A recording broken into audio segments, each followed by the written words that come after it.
Okay, all right. Firstly, thank you everybody for having me. It really is a pleasure to be here. And thank you for Rupert for the invitation. So, as you said, my name's Imran Qureshi. I am actually Rupert's Foundation Program Director. But I have I have two roles current. Well, actually more than two roles, let's be fair. But my most significant roles are that I'm a consultant in infection at Croydon University Hospital, but I also work for Amazon's tech division AWS as an advisory and innovation consultant. So I suppose I'm really here to talk about really my career and just more generally careers in the NHS and how we can think about them. Um, Traditionally careers have been of a particular type, but I think that's changed over the last sort of 5 to 10 years, and we can sort of explore that a little bit more.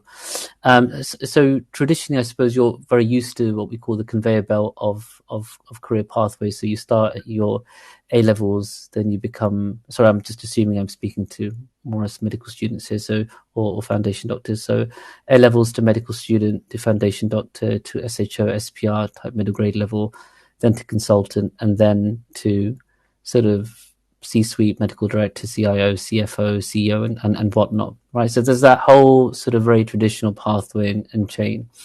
And certainly over the last 5 years, I've been seeing that sort of being disrupted more and more and more. People are just not willing, for various reasons, to go along that pathway. And I'll give you sort of two examples. I don't know if people know who these two individuals are. The person on the left may be more familiar. His name's Rupi Jula. He's the guy from Doctor's Kitchen. So he's a GP who essentially had I suppose if you want to call it a personal crisis in terms of his health, and he decided to become more active about his health and start looking up how to sort of eat better and how that would play out in his life. And he really discovered a passion for cooking and took that up sort of alongside being a GP, and really just became an internet sensation with his Doctor's Kitchen. And now he has a recipe book with Prue Leith and so on. So he's really taken that to another level.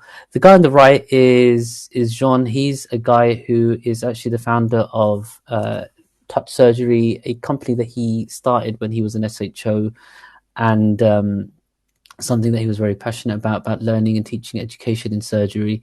And he essentially developed a really interesting artificial intelligence platform, which he sold 2 years ago, I think it was, to an American company called Medtronics for £500 million. But so he had an interest really in tech, and Rupi had an interest in cooking. Both took their passions and did something slightly different.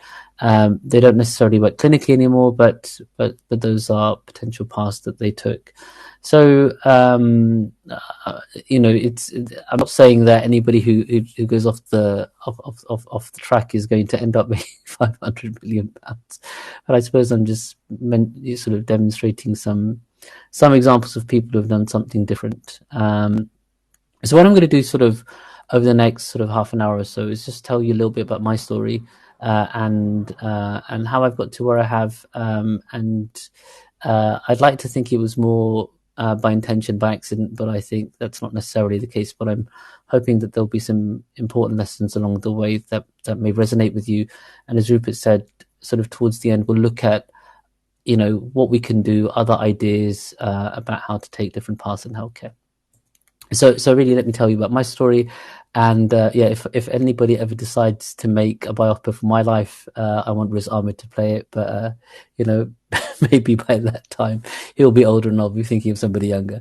But anyway, so really, careers in the NHS, or careers in general, I suppose, we want to think of them as very linear journeys, or that we would like it to be a linear journey. But as I showed you at the end, the conveyor belt theory of careers is no longer the case, and there's many sort of various opportunities that you can take, and things that may come along the way to tempt you off the beaten path. But I think part of what my story is hopefully will help you to see what opportunities there are and what one can do. So let me start right at the beginning, as I always like to do. So here are my parents, and I am one of five siblings, and I am over here. So I am the second of a twin, of what I call the bonus gift. My twin brother is 5 minutes older than me. So everybody says I'm the bonus gift. So I like to think of myself. My father is a pharmacist. Actually, not no longer a pharmacist. He's been retired for a number of years now, but a community pharmacist. And my mother was sort of all things to me. She was a great significant role in my life and actually in the life of my siblings as well. But she's also a businesswoman. She sort of set up an Indian ice cream company many years ago in 1992, which actually still runs. And that's one of the ways that she helped fund our education and get us through school. And the reason I include this is because those type of ideas, that type of sacrifice that people make in one's life, the way that it affects you, the way that it shapes you as a person is important, and you value that more, and it really helps to give you perspective about life and what things are important, what things are not. So anyway, what I did was, because of my mother's very generous sacrifice early on in life, we managed to attend a private school in South London, and some of you may or may know it's called Whitgift, and that's where I did my GCSEs and A levels. And really, at the end of it, I wasn't exactly sure what I wanted to do with my life, but the one thing that I sort of got a little bit into when I was sort of 16 or 17 was computers. And really, it was building them. It wasn't sort of programming or anything like that. I just, my brother and I used to get various bits of computers together, memory cards, hard drives, RAM, and start whacking it all together on a motherboard and put casings around it and building computers. And actually, that's when we first started our very first company, or what we thought was a company at that time, building computers. It didn't do very well at all. I think we made one and that was it. But when you're 17, well, you're not going to do very much. I say that, but now 17-year-olds are doing very impressive things. But back in 1998 or 7, I think it was, we didn't quite have the same scope, maybe, as people do now. Anyway, so what happened was, I took a year out after my A levels, and I worked for a risk management consultancy in the back office, sort of learning policies, procedures, a little bit about the world. And then I went actually to Queen Mary, University of London, to study computer science. So that was actually my first degree. And I really enjoyed computer science, I must say, even though I failed the first year of my degree and failed programming, which was the only 2 compulsory units I had to do. I had to retake it in the summer, and then I fortunately passed it. But actually, after that, really, I don't like this word, but I'm going to say it anyway. I really applied myself and managed to do all right in my degree. But sort of halfway through, I thought to myself that I wanted a little bit more from my career, wanted to do something a little bit more human. And then I thought of maybe applying for medicine. So in my second year of my degree, I applied for medicine, and I got offered a place at St George's in South London. And the prerequisite for starting was to get a 2:1 in my computer science degree, which I did, and then I started at St George's. Which is actually where I was born as well. I was born in the same hospital, and you'll see that the story continues in St George's even after that.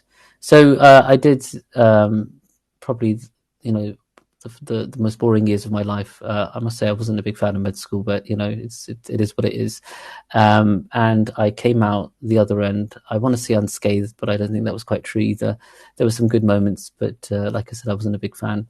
But I started my foundation training in actually Croydon Hospital, where I'm a consultant now. It was the start of my journey as well, and I actually loved being a junior doctor. It was probably my favorite year of being a doctor was being an F1, and that's not everybody's experience, but it certainly was mine. I really enjoyed it. Croydon was a really wonderful place to work, is a wonderful place to work, and really was the start of many different adventures. So I suppose my innovation journey really started as an F1, but really took off when I was an F2. And I was sitting in I went to another hospital, St Peter's Hospital in Chertsey, when I was an F2, and I was sitting in my mandatory teaching, which was 3 hours every Thursday afternoon, and the antimicrobial pharmacist for the hospital was giving me a lecture, or not just me, giving us a lecture on gentamicin prescribing, because it was a real problem in the trust. We didn't have gentamicin calculators back then. We didn't have sort of automated systems of calculating stuff. We used to do it with pens and papers and digital calculators. Yes, smartphones were there at that time. Only 2 years in, we had smartphones. And we used to find it tricky. And there used to be about 60 to 70 prescribing incidents per month for gentamicin. So our antimicrobial pharmacist really was telling us about it, saying, this is appalling. I'm here to tell you how to prescribe gentamicin properly. And I think I actually became very uncomfortable with the whole idea that, that there were 60 to 70 incident forms a month regarding this prescription. So what I did was, the chap on the left is Clive Grundy. He was the consultant microbiologist there at the time, and the antimicrobial pharmacist is the chap on the right, Hani, a short, angry Palestinian man who's one of my very close friends now. And I sort of emailed him and said, Hani, I really would like to just sit down with you and understand sort of what the problem is a little bit further. So we met in our surgical HDU, and I literally sat down and I said to him, tell me how to prescribe gentamicin, because the wonderful F2 that I was, I just kept delegating it to my F1s, hoping that everything would be okay. And it largely seemed to be, but then I did feel like I needed to do something about it.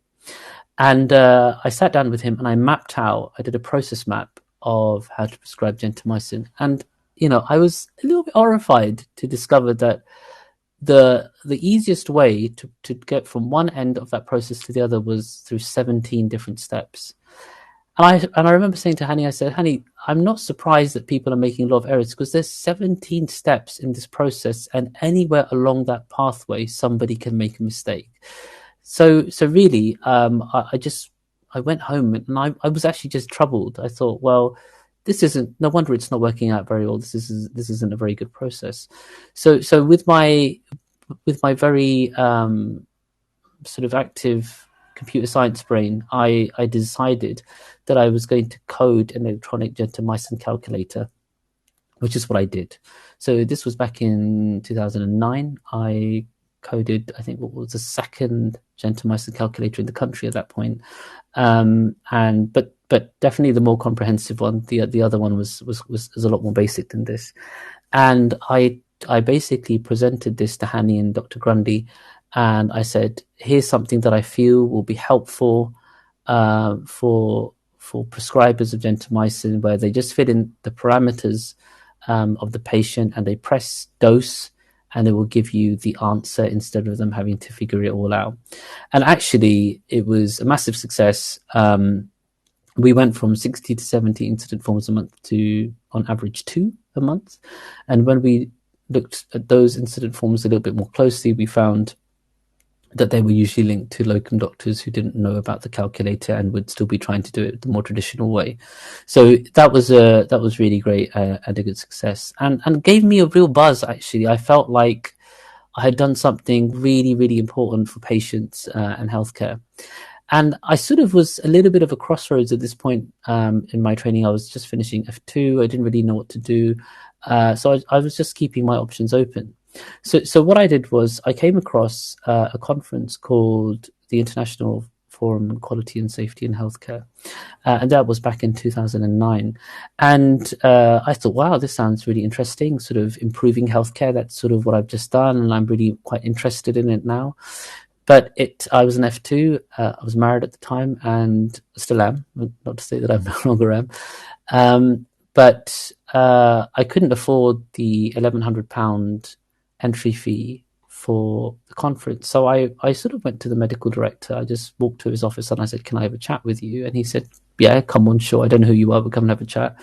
And I said, look, I spent my personal time sort of making this gentamicin calculator, which really has done nice things for patients in the trust. It would be really, so I scratched your back. It would be really nice if you could scratch mine a little bit as well and pay for me to go to this conference, which he actually, to his credit, just said, fine. He didn't bat an eyelid and said, we'll pay for you to go, which was great. So off I went to Berlin in March of 2009. And I really was exposed to many ideas that at that time medical students, junior doctors were never exposed to. So quality improvement, systems, human factors, variability, data measurement, all of the things that, people get taught now, which we never had any idea about. And really, it sort of blew my mind to think that, the space existed, and it got me super excited. So I remember going back to my hotel, the very lovely Excelsior Hotel in Berlin. And I was just excited. I felt the need to make change in healthcare. I felt the validation to make change in healthcare, that even though I was an F2, I'd been making change, and there was so much that we could do as junior clinicians. And I sort of picked up the hotel's notepad, and I sort of came up with this concept or this idea called DAPS, which is Doctors Advancing Patient Safety. So this was the birth of an organization, of a quality improvement organization that I sort of founded back in 2009. So I went back to my hospital, and the guy on the extreme left is Mike Baxter. He was the medical director who agreed to pay for me to go. Really, really awesome guy, really great medical director. And I'm not saying that just because he paid for me to go. He was genuinely a really a good clinician, honest clinician, really wanted to do the best for everybody. The guy to the right of him was Andrew Lyles, the chief exec. So I basically set up a meeting with both of these guys when I got back, and I said, I need to talk to you about an idea that I have, and I want to start getting junior clinicians, and really junior doctors at that time, involved in doing patient safety work or quality improvement work. And they were like, yeah, sure, go for it. We don't have any money, but go for it. Do what you need to. So what I did was I went to the next teaching session for junior doctors, and I said to them, guys, I've got this idea about doing quality improvement work. Who would like to join me? And I went to the F1s, and there were 40 F1s in the room, and 27 of them said, yeah, let's do it. And, as I learned over the last 14, 15 years that I've been doing improvement work, I think 7 or 8 people ended up doing a project, which, is just what I find to be the norm now. But that's okay. We did some really good work, and I was really pleased with what we did. And what I felt was, I'm really sorry, my daughter's going to interrupt. Tony, I'm just talking, okay? Sorry, my children have a very bad habit of interrupting. So essentially, what I did was I started to get more and more involved, started to do more and more work in this space, and kept really going back to the medical director saying, I need more resources, I need to do some more work in this space. And at that time, I wasn't getting anything for it, if I'm quite honest. It was just something that I was very passionate about, something that I like to do. And what I realized was that not everybody got it. Like the medical director got it, but everybody else that I was speaking to just didn't really get it. And I had to really persist in the face of a lot of opposition sometimes. When you go up to people and say, we're going to change the things that you've been doing for a while. And I did it rather naively, I must admit, that people were just not on board. They were like, we've been doing it like this we've been doing these systems like this for years. Who are you to turn up and tell us that we need to do it differently? So I went through a massive learning process of how to make change, what quality improvement means, and so on. But as the medical director, Mike used to say to me, he goes, you know what your problem is? You're too bloody persistent, and I wear that as a crown. I don't wear that as any badge of dishonor. And I think it's been an important part of making change. And I think it's an important part for anybody to make change. But the organization that I'd founded, DAPS, it grew. We started holding sort of a national conference. We started holding summer schools. And we used to work with people all over the country. We were sort of the founders of some really important things like the Doctor Toolbox program, and which some of you may have come across or not. And there was some really great work that we did. So going back to to my actual story of what I was doing, I was doing all this improvement work, but obviously I'm still a clinician. I still needed to get on with quote unquote the career. So really, what I did was I was thinking, okay, what am I going to do? And I wanted to do surgery, if I'm honest. I wanted to be a surgeon. It was something that I quite liked. It appealed to me. I have a very surgical brain in many ways. So Having wanted to do surgery, my wife somehow convinced me that I shouldn't be a surgeon and I should be a general practitioner. So I applied for GP training, got a place in GP training, did it for a month and a half, and it just wasn't for me. And I'm not going to sit here and denigrate general practice because I have the utmost respect for general practice. All my colleagues who are GPs, I think they're really fighting a very important fight, but it just wasn't for me as an individual. And my wife sort of said, "You look utterly miserable. Why don't you just go and do surgical training like you wanted to do?" So I said, "Thank you very much." And I found a leftover place in KSS after a month and a half, and I became a surgical trainee. And really, that was the only time in my life that I hadn't been authentic to myself. That was the only moment that I can think of where what authentically spoke to me, I hadn't followed their path and I followed something entirely different. So then I basically became a surgeon, did essentially what you would consider core surgical training. But along this whole path, I had been continuing to do my improvement work and really been engaged in it, and been doing some really interesting things. And what I realized was that my life at that time of doing quality improvement and being a surgeon were fairly incompatible. I remember when I started as a core surgical trainee, one of the CT2s, she came up to me and she said, "Let me give you some advice." She said, "If you're going to make it in this career, your policy needs to be, you have to put yourself first and quote unquote screw everybody else." And I looked at her and I just thought, that's not really the way that I operate. And what I found was at that time, this was a long time ago, that culture did exist. Even when I was the urology SHO, I was on call 1 and 2. So every other day I was on call over a 4-month rotation. And my consultants used to say to me, if you want to do surgical training, you need to come to theatre. And I recognized that. I recognized that I need to go to theatre. I needed to have a logbook and whatnot. My contention with that was that I was being referred patients who were sitting in A&E in retention with pyelo, with stones and pain. And I said to my consultants, I said, I would love to come to theatre, but I'm on call 1 and 2. And sometimes if the other person was sick or I was sick, we'd be doing it sort of every single day.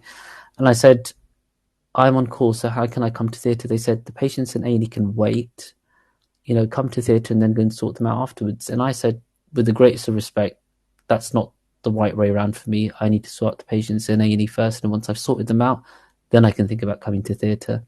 So really, just my own values and what I felt was important to me as a clinician, as a human being.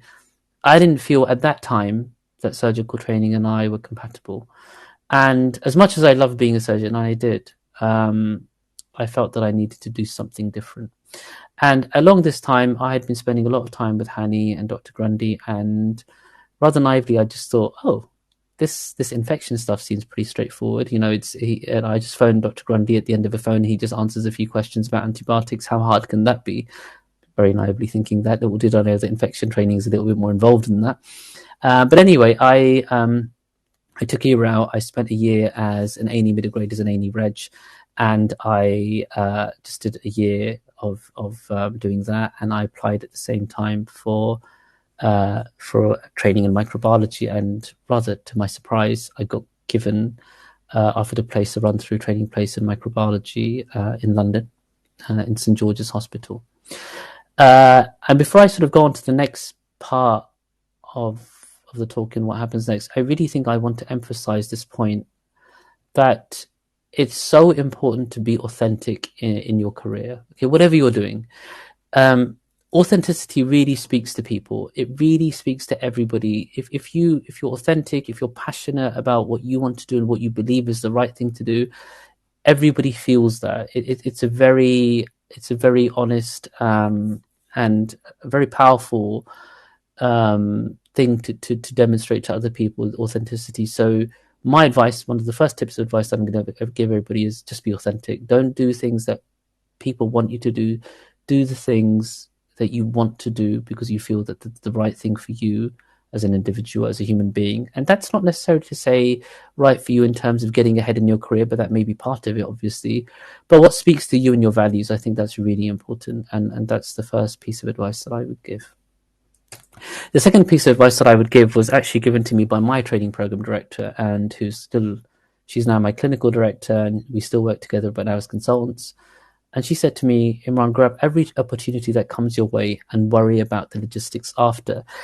And if I'm honest, this has been such an invaluable piece of advice in my life. And people may just think that intuitively doesn't make any sense. Like, why would you not think about the logistics of whether you can do something or can't do something?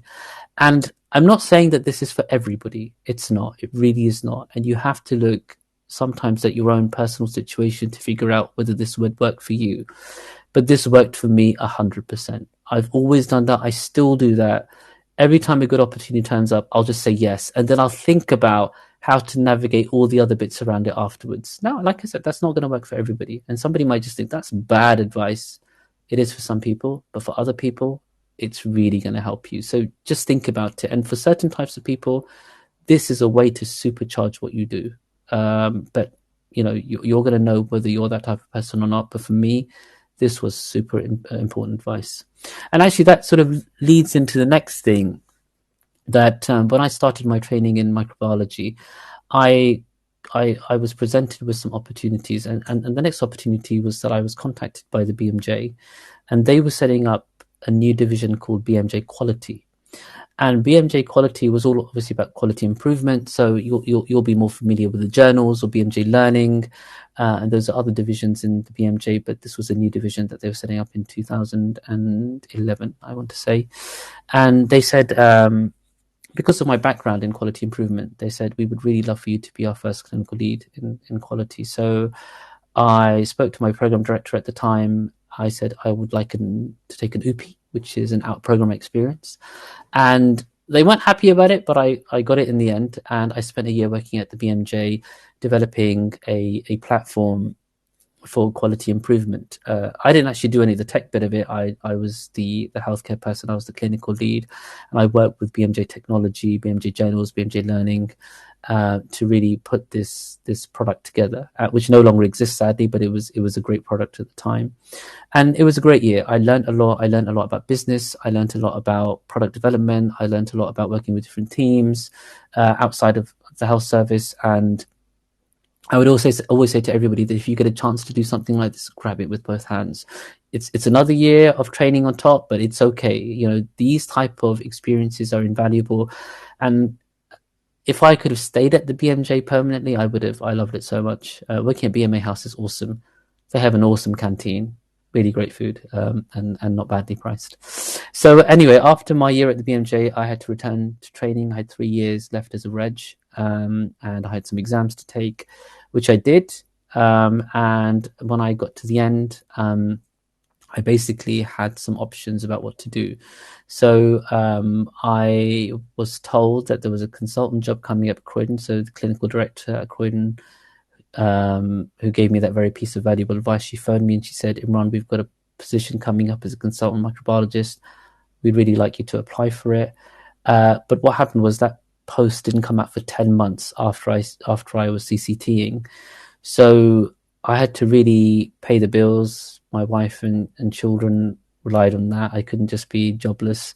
So I decided to take a job as a locum consultant out Southampton Hospital, University Hospital.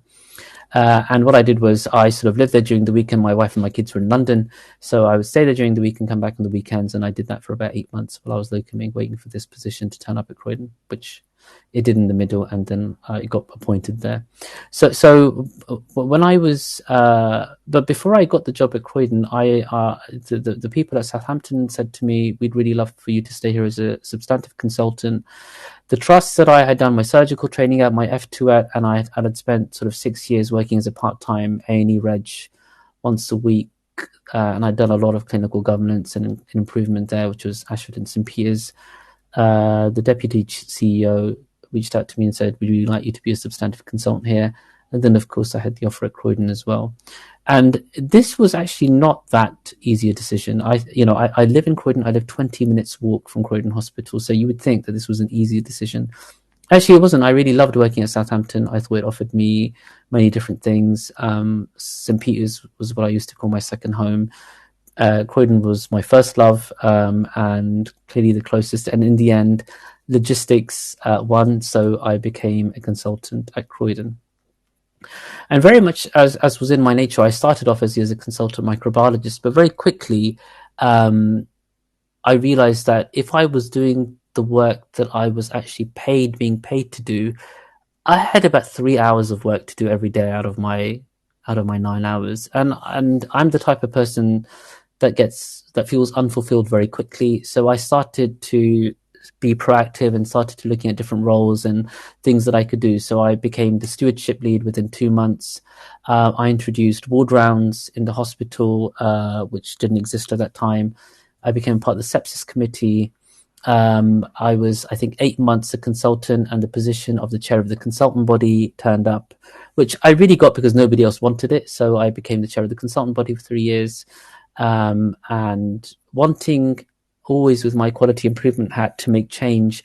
I started setting up sort of quality improvement sessions for junior doctors, and I did a lot of that in a non-formal role for the first 2 years.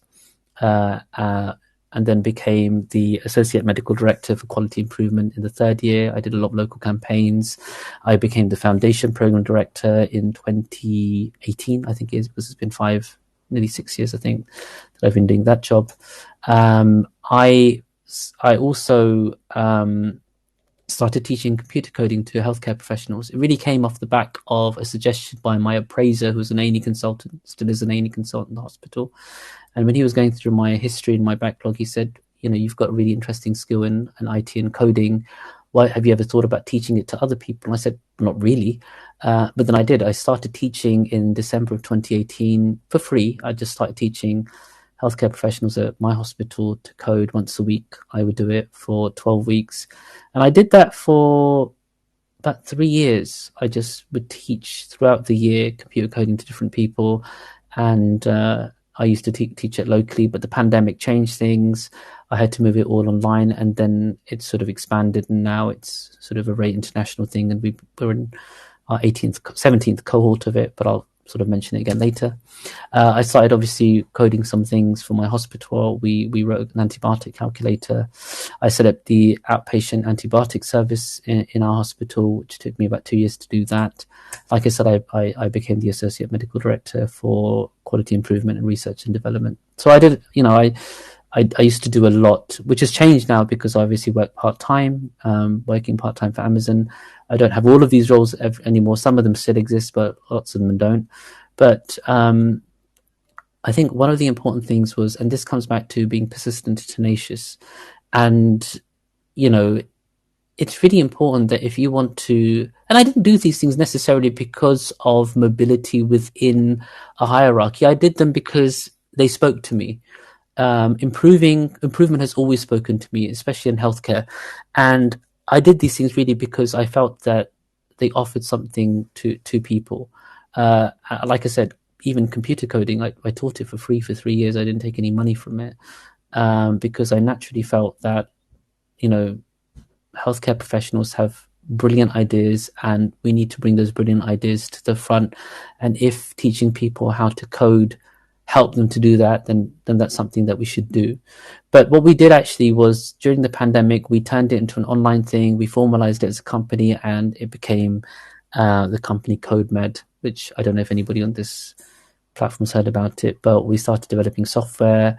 We started teaching online cohorts. We initially had just people from the UK, but we've had people from all over the world, from India, South Africa, America, Canada, I think various European countries, and obviously doctors from the UK. And we teach all sorts of healthcare professionals, not just doctors. We teach them how to code. And we, like I said, we've been doing that for a while. So that was something that I started as well, in amongst my job as a consultant and doing all the other things that I was doing on the previous slide. I then also got invited by the University of London to become an associate professor for teaching quality improvement on their global health MBA program, which is something I still teach on. In fact, I did a session just earlier today. And I basically spent a year developing the module, putting all the material together, putting sort of courseworks, examinations together. And yeah, I teach that module, remote distance learning. I don't teach it in person. But it's been a really interesting experience. I've learned a lot from it, and I'm hoping the people who have been a part of that global health MBA have learned a lot. Sort of not long after that, following that, with my IT hat on, I came across the NHS England's clinical entrepreneur program. I've always been interested in entrepreneurship, and I applied to the scheme, and I got accepted onto that scheme in 2021. I think it was January 2021. Very exciting. I really quite enjoyed the bits and pieces that I was doing with that. So lots of things are happening in the background, like, and what you'll find is that lots of these things happened really less by intention and more by accident. But again, you know, when people see you authentically in a space, when they know that you're doing things because you passionately believe in something, those people will come to you. I didn't necessarily go to anybody else, right? People would come to me with opportunities because they thought, you know, he's not looking for anything. He hasn't got an ulterior motive. He genuinely sits in this space because these are the things that he's passionate about. It doesn't have to be quality improvement. It could be med ed. It could be anything that you're passionate about. But that passion always is, I mean, people just feel it. They really feel it. They really feel if you're in that space. And I think, you know, people knew me for the work that I did in quality improvement, and that really helped. And then obviously with my IT hat on, I started doing things like this. And then, of course, the scenario, the situation changed on February the 15th, 2021, where on my LinkedIn, I got a message from somebody from Amazon, and you know, it was a little bit out of the blue. I didn't expect it at all, and they said, "We've had a look at your profile. You seem to be somebody who we're looking for a particular position, and we'd be really interested if you would think about applying to work with us." And if I'm honest, I didn't really know what to make of it. They couldn't even tell me exactly what the job was.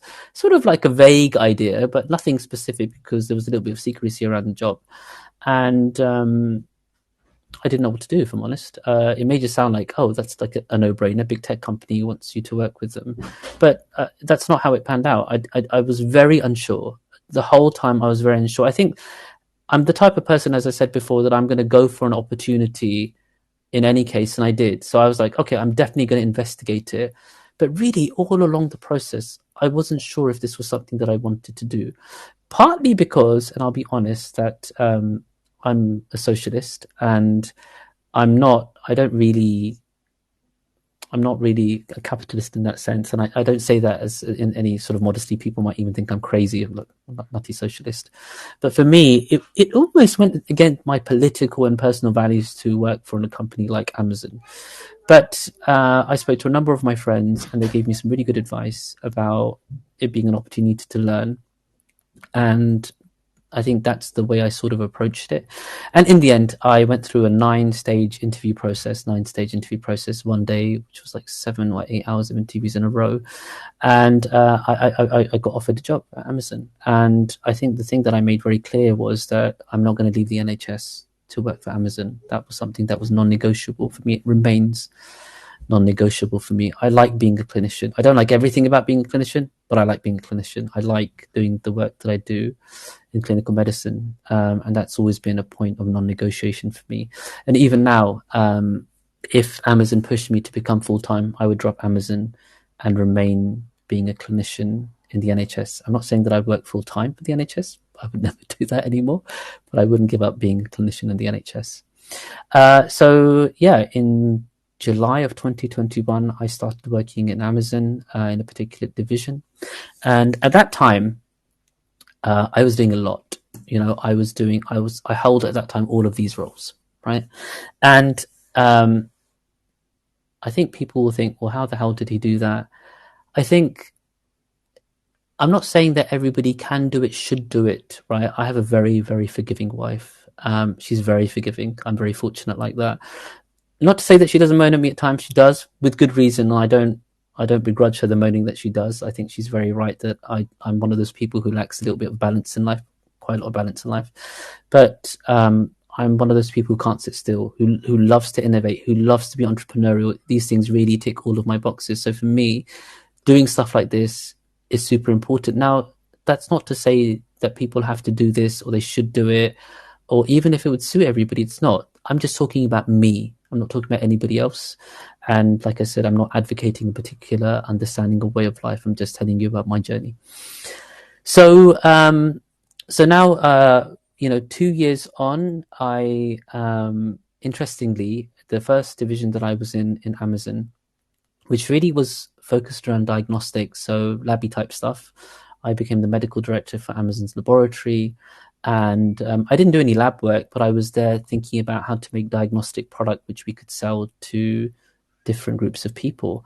And I was really fascinated to start learning about things like supply chain, product development, how to think about sales, how to think about marketing, things that I don't normally touch. What a great learning experience it was. It really was. But then Amazon Global, and this is one of the problems of working in the private sector, of course, Amazon Global decided they wanted to shut down the diagnostics division. And they sort of said to me, that, we're essentially going to make you redundant. And that was a new experience. I've never been made redundant before. It doesn't happen in the NHS. And I was like, okay, that's an interesting moment. But they said, we want you to stay and we'd like you to move elsewhere. So I moved, fortunately, into AWS, which is the tech division. And I work within the healthcare vertical in an advisory and innovation capacity. So I think of new technologies to bring to the NHS to improve the way that the NHS can work from a digital point of view. So that's really what my journey has been up to this point. So I know that I've spoken for a long time, and I want to give an opportunity for people to ask questions and do that sort of thing. So really, I want to talk a little bit about what you can do. And I think what's really important that, I've been a consultant for almost 7 years now. And the thing that I learned in my journey, right, was we don't have to do the traditional paths of what people think we should do. We can definitely carve our own paths, and I think that's just becoming more and more the norm. And I would strongly say to those people who don't want to do something traditional, you should think about what really matters to you. About 2 years ago, or 3 years ago, I can't remember now, one of my previous F1 trainees, she went to work at the Pru, and she sort of messaged me and she said, I really need some help and advice. Can I come and see you? So yeah, so of course you can. So she came to see me. She came to my office and she sat down, and within 5 minutes she was just crying and crying and crying. And I said to her, I said, look, what happened? What's going on? She goes, look, I feel like my career's not going anywhere. All my friends are sort of moving along with the careers and I'm just nowhere. And the first thing I said to her, I said, what do you want? What do you want from life? She goes, I want to be an anaesthetist. That's really what I want to do. I want to do aesthetics, but I really want other things. And I said, so what is that other thing? And she goes, it's going to sound really stupid, but I want to cook professionally. And I said to her, what's stopping you from cooking professionally? And she goes, I just feel like I'm going to be left behind. And I said, that's just what you're telling yourself. Nothing's actually stopping you except for you. I said, why didn't you just take a year out? I said, locum on the side. I said, do your professional course that you want to do and really investigate that option. Don't live this life with regrets about I didn't do this or I didn't do that. And that's really what she went and did. She really did that. She did some locuming, and now actually she lives in Australia and I think is doing anesthetic training in Loving Life. But I think that often we place restrictions on ourselves. We put the expectations of others on ourselves about what we need to be doing. And really what I want to do is I want to present, 5 possible tracks. This is not by any stretch of the imagination the be all and end all of anything, but these are 5 ways that I think that, people in your position should maybe be thinking, right? So I've called them tracks. And the first track is your traditional track, which is run through. So this is you in the very traditional, escalator pathway or elevator pathway of getting through medical training, right? So you start as an F1 and then you finish as a consultant, just going through, or GP or whatever it is, going through the motions, okay? And that works for some people, right? But I'm seeing it work less and less, right? So over the last 5 years that I've been a foundation program director, I've anecdotally noticed that about 80 to 90% of the F1s that I sort of pastorally look after end up doing an F3, okay? When I was a junior doctor, that was very rare. Now it's just very common. And I don't say there's a criticism. I think it's a really good thing for people to take some time out, really evaluate what they want from life, see the world, locum, whatever it is they want to do. I'm a great advocate for it. I think it's great if people feel they need to be in that space. Equally, I'm an advocate for people who want to do run through. I think whatever floats your boat, whatever speaks authentically to you, that's what you should be doing. So run through is obviously the most sort of, it's a common thing that people know about. But then there's the less than full time, and less than full time training. Certainly, when I was a junior doctor, it was very difficult to do less than full time training. You had to come up with a very decent excuse. Either you had to have a child, or to be married, or you had to be, I don't know. There was just so many weird things that you had to justify why you wanted to do less than full time training. Now it's completely different. If you want to do less than full time training, it's actually very easy. If any of my foundation trainees ever said to me, even if it was in the middle of the year, I just don't want to train full time anymore, I might say, okay, do you want to train less than full time? Yes. Do you want to do 80%, 70%, 60%, 50%? Whatever you want to do, speak to the foundation school, set it up, let them do it. It's actually that easy now, certainly from foundation. I mean, I can't speak for higher training because I'm not a program director in higher training, but certainly in foundation, it's super straightforward, and there's no real barriers to doing it. And I think, again, everybody has to look at themselves in their own individual situations and think, is this for me? Is this what I want to do? Do I want to do sort of less than full-time training? And for some people, it works brilliantly well. They do 80%. They work 4 days a week. It really helps their mental health. They feel like they can really give 100% to their work. And I think that's super important.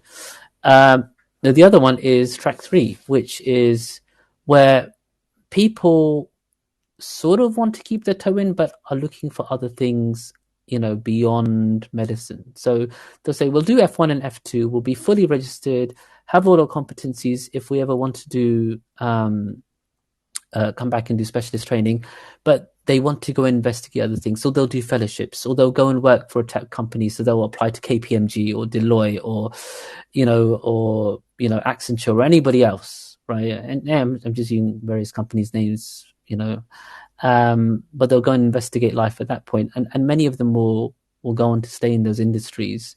I think that's really fine. I think if you want to do that, go for it. It's a really good idea. The one thing that I will say, though, just from my experience of working for a big tech company, is that having entered at the level of a consultant, okay, firstly I got a fairly good leadership position, which was important, right? But I'm still a clinician. I will always be a clinician, and my specialist knowledge will always be valuable. If you leave after foundation training, I'm not saying there's anything wrong with it, but the risk that happens with doing something like that is that you leave at a very early time of your training, and whilst you have skills, transferable skills as a doctor, at one point in time, you'll stop being useful as a clinician, and you'll just become like any other consultant in tech company, right? That's my perception of other people who have done that very early in their career. And whilst you may continue to read about medicine, if you're still not at the chalk face of healthcare, you can't bring those really valuable insights. And even now, I'm just telling you, I'm giving a lecture, okay? Even now, right? I think what's really important is that I keep a toe in healthcare, not just because I like being a clinician, I do, is because I'm still relevant to the company. I still bring something else that nobody else is bringing to my vertical, right? I'm really the only clinician in the vertical. So I add something which nobody else is adding. And I think one of the problems of not being in that space is that at one point you'll still be relevant as a consultant in that type of company, but you'll lose the edge that you have. So that's just another reflection. The fourth one, obviously, is non-entry. Like you just think, I've done medical school. I don't want to be a doctor. I never want to be a doctor. And that's absolutely fine. It's not for everybody. Okay. And I think if you take that step and you're certain about that, I think, all power to you. There's plenty of people who've done that. They've gone into startups doing amazingly well. And I think absolutely, if that speaks to you, you should do it. And then, of course, there's track 5, where people do what I call rebound, is that they come into medicine, they do it for a little while, they're not that happy about it, maybe because of various experiences, they leave and they start doing other things, but then they sort of say, okay, actually, I probably want to come back to healthcare, and they rebound into healthcare, and that's fine as well. So there's no right way and wrong way of doing anything. It really depends on who you are, what your motivations are, what speaks to you authentically, right? What is it that you want out of life? Is it tech? Is it education? Is it well-being? What is it that really floats your boat? And that's the thing that I would advise that you look for during your training. So just as a last slide, I'm just going to do a shameless plug for our teaching course on programming. If anybody's interested, you can go to codemed.co.uk course, and you can find out more about our course. Feel free to have a look. And with that, I'm going to stop and just let people ask any questions that they want to. Thank you for listening to a very long talk, but I hope that it was useful. And I'm happy to take any questions that people may have or not have at the same time.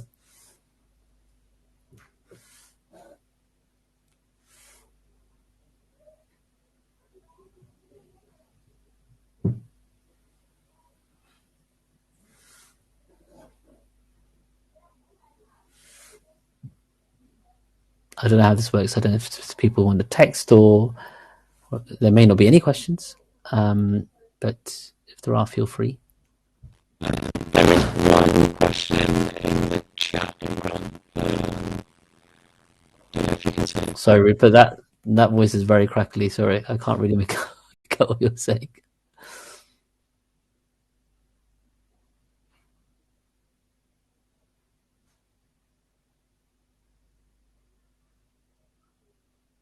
Can you check the chat function?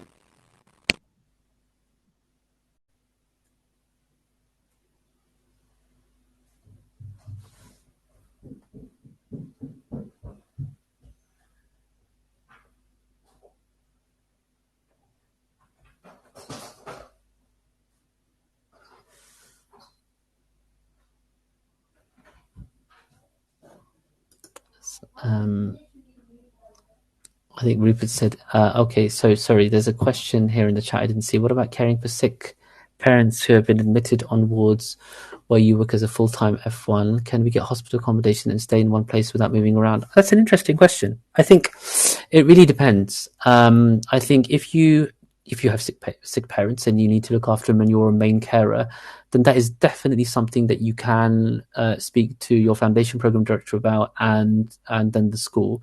I think there's definitely scope for that.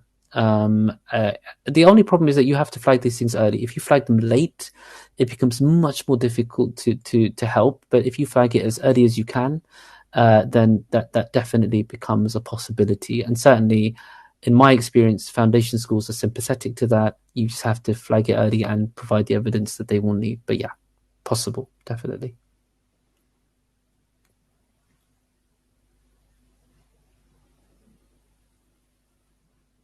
If anybody wants to unmute and ask a question, please feel free, or put it in the chat if that's something that you want to do.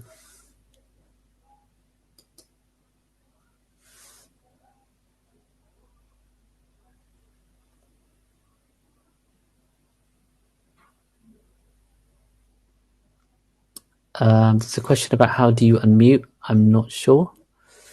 I'll leave that to Rupert maybe to answer about that. Okay, so then here's some more questions coming in, so I'm just going to read them out. Given your overview of the tech field, I wanted to ask your opinion on the disruptive impact of AI. Do you see any emergent roles that may be a good fit for clinicians? Okay, that's a really good question. I actually gave a talk on AI in healthcare in my hospital today as a grand round. The disruptive impact of AI. Firstly, AI it's been here for a while. The only reason that healthcare is looking at it in any sort of greater way is because of ChatGPT. So ChatGPT, as you know, came out in November 2022, and really it's sort of lit a fire under healthcare, and actually not just healthcare, many in different industries. And it's definitely going to disrupt space. Let me start by saying that I don't believe that it's going to replace clinicians. I really just don't believe that in any fashion. Do I think it's going to disrupt healthcare? 100%. Do I think it's going to be helpful to clinicians and help them to do their jobs more easily? I definitely believe that. Are there emergent roles that may be good for clinicians? Definitely are. The only thing I will say about getting involved with big tech companies is that you will have noticed over the last year, and this really is a consequence of COVID, Okay, that many of the large tech companies, so Amazon, Microsoft, Google, and so on, there's a lot of hiring during the pandemic because there's a lot of people working from home. There was a lot more online activity going on, and there was a lot of overhiring that happened. And now there's been, you may have seen in the news, there's been a lot of culling of staff, which I think probably has now settled, it's stabilized now. So what you're going to find in the next year, 12 to 24 months, you're going to see more hiring happening again. And I definitely think that there's going to be roles for clinicians. I mean, think about it. I'm the only clinician in public sector healthcare in Amazon, and I keep saying to my bosses, we need more clinicians. You know, we've got developers, we've got some, you know, account people, and this, that, the other. But I said we need more clinicians. I genuinely believe that. It's not because I'm a little bit lonely as a clinician in Amazon and I think I just want a friend. It's because, you know, clinicians bring something to the table in big tech companies, and I think that's really important. So I hope that that answers Chang's question. Eleanor has got two questions, I think. With working less than full time during the foundation training, would it extend that? Yes, absolutely. Every time that you go less than full time, it extends your training time. That's just a given. There's nothing that you can do about that. The only exception to that, and that's not really less than full time training, is if you take a type of out of program year, you can make it count towards your training. That's not really in foundation. That happens as specialist training. It's called an OOP-R, but there's a lot of paperwork that you have to do around that. But you can take a year out and make it count towards your training if it's relevant and fulfills certain criteria. But otherwise, if you're less than full time, it will just extend your training. There's nothing that you can do about that. Thank you for that question. And your second question was also, which role have you enjoyed the most of the long list you have and why? And which have you found the most challenging and why? It's a really good question. I think that I don't do anything if I don't want to do it, right? Everything that I've done, I've liked, and I've liked them for different reasons, and I've disliked them for different reasons. So if I just take my Amazon role, I imagine it's probably my favorite role. I imagine so, right? And one of the reasons for that is because I have a lot of autonomy. I'm getting to innovate. I get paid well. There's a lot of perks of working for that. It's super interesting. It comes with its own problems. You know, redundancy is a possibility. You know, not something I've ever experienced in the NHS. I also do less clinical stuff. I don't think I'm the best foundation program director in the world because I don't spend as much time in the hospital. I don't know if Rupert thinks differently, but I certainly reflect on when I was full-time in the hospital and what I am now. I don't really like the fact that I don't know my trainees as well, but you know, you make sacrifices for all the things that you do. So there's positives and negatives to everything. But if I really thought about it, yeah, I think working for Amazon has definitely been my favorite role so far. But not to say that I don't like being a clinician, I do, but just for very different reasons. I think it's Jean or Jian. Her question is, I'm changing careers and entering law commercial. Wow, excellent. I picked up on your advice about keeping your USP as a clinician. I was wondering if you can give any advice on how to keep my license to practice for as long as possible, given that my law job will be full-time and very full-on. Excellent question. Very easy. You have to just, I would say, just locum intermittently with your locum company. All you need to do is to revalidate, to have appraisals, regular appraisals, to revalidate when you need to. You can keep your registration. You don't need to get rid of it at all. And I suppose the only thing that people will say is that, oh, you know, do you want to do that if you want to do law full time? I imagine that you might well go into medical legal sort of work that would be the natural fit for something that you're doing. But yeah, I would definitely say keeping your USP in a different field is super important. If you can maintain both, people locum once a month or something like that, I think it's fine. And like I said, but you would need to do appraisals and revalidation. You'll still need to keep up with your learning and your CPD, which you'll need to do in your own time. Arguably, you could say that some of your law teaching will be part of your CPD, but that's something that you should discuss with the people who are appraising you. But yeah, I think definitely possible. Definitely should do it. Maintain the USP. It's what makes you stand out. Kay Munir, thank you very much. I'm so glad I came to listen. Do you need to be tech savvy to learn on CodeMed? No, you don't need to have any prior experience to come at all. We have, so the two people who founded the company with me, Aaron and Joe, they were my first cohort. and they'd never coded before in their lives. And they have coded software that they've gone on to sell to other hospitals. They learned another programming language before me, helped me to learn it, called Flutter. So yeah, it's you don't need any prior experience. You just need the will and the enthusiasm to learn. The last time I did computing was back in school. I'm ST6 now, but this talk to me. So thank you. I'm glad the talk was enlightening, and don't let the fact you're an ST6 be a barrier. We've had consultants on our course. We've had GPs on our course. I have a consultant psychiatrist at the moment on the course. So don't feel like, you're too old to learn something new. If you want to have a separate conversation about whether that's the best thing for you at this point in your career, happy to have that conversation separately. I'm sure Rupert can give you my details. I'm more than happy to have a conversation if that's helpful. Dr. Addy again, what is the upper limit for duration that you have to complete F1? And can you offer to work voluntarily clinical attachment to regain skills if wanting to resume after time off? I think the total limit within which you can complete F1 is 24 months off the top of my head. I can't remember exactly, but I think it's 24 months. Yes, if you come back after having been out, especially you come back into training programs have the facility and often give you the option of doing some time to regain skills. It can be called return. Now we have what's called return to training leads. In every hospital, there should be a return to training lead who could help guide you through that process. So you might not do, maybe even if you start in a clinical role. So as an example, people who take time out, come back after maternity leave, maybe for 3 months, they'll have a phased return. No one calls. 50%, come back slowly until they come back full time. That should be in every hospital. If it's not, it should be. It's part of what happens now. Do ask the people who know more about who will be the RTT leads in your hospital. Great, thank you for the questions. Really insightful questions. If people have more questions, please do feel. Oh no, here's another one. Thank you for you guys just following from what you said. I'm probably eventually going to go into sciences law. So pharma and biotech merger and acquisitions, great idea. I know this is a very general question, but I'm exploring how to use my CV as both a doctor and a lawyer. And I was wondering if you had any advice on what other career opportunities there would be for someone like me in the future. I think that actually you have so much potential. I mean, law and medicine actually gives you entry into any area. Like you could enter Google, Amazon, Accenture, any company. Those skills are super transferable. So I wouldn't just say that pharma, biotech, Amazon, M&As would be the only place you could sit, but it may give you breadth and certainly a lot of kudos in any organization. I think the world's your oyster with both of those qualifications. And don't think that it just has to be a medical legal thing or that you're in one space or the other. You could have a very hybrid role.